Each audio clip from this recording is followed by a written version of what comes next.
üzülgen. Bulmaz indi bizning kebek sizning üçün üzülgen. Yamaç şabatlar kurgeçtin, kiyip korisi kile. Бар kız birge bulaştın, bir уйнысы киле. Здравствуйте! Вас приветствует фольклорный коллектив «Берлиген» Шкшинского сельского дома культуры Сабинского района Республики Татарстан. Когда-то в нашем селе носили лыковые лапти.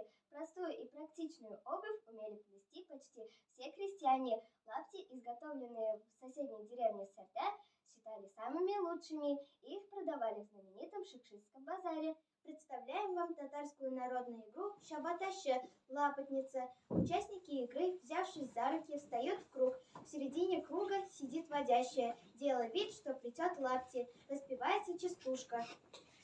Шабатай, шабатай, шабатай, шебатлата. Шабатай, шабатай, шабатай, шебатлата. Кирәкмиме, алмыймсыз, әллә киеп карыймсыз? Как только заканчивается песня, игроки, произнося слова Хоя, би! начинают бегать по кругу, а лапотница, сидя на месте, старается коснуться рукой ног одного из игроков. Если ей это удается, игрок и водящая меняются местами. Если водящая не сможет коснуться чьей-либо ноги, она вновь остается лапотницей, а игра начинается заново. Приглашаем вас на нашу игру!